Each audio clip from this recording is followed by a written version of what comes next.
Hold up, I am on my way. I'm in motion. Let's go to the ocean. Yeah, let's go outside. We can hang out on the beach without freezing. Yeah, isn't that amazing? In Christmas times, we'll be chilling and having a good time. Doesn't matter if the snow is falling or the wind blows and the rain is pouring. It will always be Christmas in my heart. But this year I wanna hang out with my... Hold up, I am on my way. I'm in motion. Let's go to the ocean. Yeah, let's go outside. We can hang out on the beach without freezing. Yeah, isn't that amazing? In Christmas times, we'll be chilling and having a good time. Doesn't matter if the snow is falling or the wind blows and the rain is pouring. It will always be Christmas in my heart. But this year I wanna hang out with... Am zis să facem repede o mică prezentare la niște chestii pe care le-am luat astăzi. Nu e cine știe ce, e ceva așa, v-am mai zis eu, intermediar, dar am zis că să vă arăt totuși. Am fost la reve, am fost la 2 reve, unul din orașul mare de lângă mine și unul care e chiar aici la mine, pentru că nu au chiar aceleași lucruri. Al meu, fiind pe graniță, are mult mai multe chestii de-astea mai franțuzești, ca să zic așa. Și am luat niște ouă, pentru că nu am mai avut. Am luat niște bere din aceasta fără alcool, de la Kronbacher, cred că așa se pronunță, e cu citrone, Doamne, cu lămâie. Apoi am luat un vin dulce și fructat, zice aici, este un roze de Württemberg. Apoi am mai luat aici niște pâinică din aceasta rotundă, pentru micul dejun. Mai avem și o baghetă. În seara asta vrem să facem fondue și adică o să facem fondue de mai multe ori în principiu și atunci îmi trebuie baghetă la fondue. Apoi am luat fondue din acesta gata făcut, pentru că nu știu sincer dacă o să reușesc să-l fac eu singură. Cel puțin până după sărbători nu știu dacă o să reușesc, o să vedem. Și l-am luat acesta care e fără alcool, zice că este fondue original. Am luat 2 bucăți ca să am. Apoi am mai luat un suc de mere. Mi-a fost mie poftă tare mult de ciniminis din aceștia cu scorțișoară, care mie îmi plac foarte, foarte mult. Doar că n-am mai mâncat de mult. Când am fost data trecută în România, mi-am luat o pungă și am lăsat-o la frate meu și am uitat de ea și n-am mai mâncat, bineînțeles. Și aia a fost. Aici au așa, ambalați în cutie, nu în pungă ca în România. Și aici mai avem un foarte mare sortiment de brânză pentru raclet. Raclet iarăși o să facem zilele astea și am ales mai multe sortimente, de aceea am luat mai multe. Sunt mai multe bucățele de brânză tăiate și împărțite. Aici nu prea se vede, dar e tăiate aici la mijloc și ele sunt mai multe bucățele. Asta este cu chili.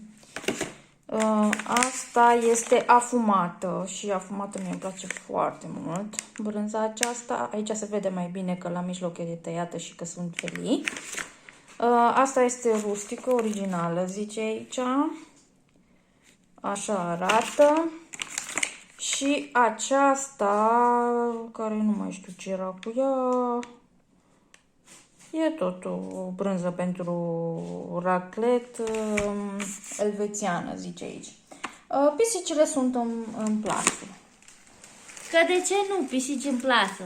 Așa arată pisicile în plasă. Pisici în plasă? Ce face acolo tigra? Te-ai găsit un locușor drăguț să stai tu aici într-o plasă? Și tu ce faci? Și tu ce faci? Îl pupi? Îl pupi? E prietenul tău? Ia auzi cum întoarce. Ia torci un pic. Așa.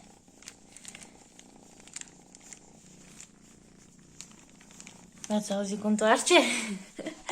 Da. Bine, revenind. Deci astea sunt brânzele pentru raclet. Asta nu mâncăm o singură dată, deci pentru 2 persoane asta este o exagerare foarte mare. Pentru 2 persoane ajunge ceva de genul. Doar că dacă, dacă ești mâncăcios tare, atunci poate nu-ți ajunge, poate îți trebuie 2 din astea. Dar asta e pentru vreo 2-3 ori de mâncat, deci nu e doar o dată. Și de ce am fost în 2 reve? Pentru că la primul reve la care am fost nu aveau fondue. Și atunci n-aveau deloc, nu ca așa. Și în mod normal au și acolo, că totuși este destul de aproape de granița acolo. Dar n-au avut deloc și atunci a trebuit să mă duc la cel de lângă mine.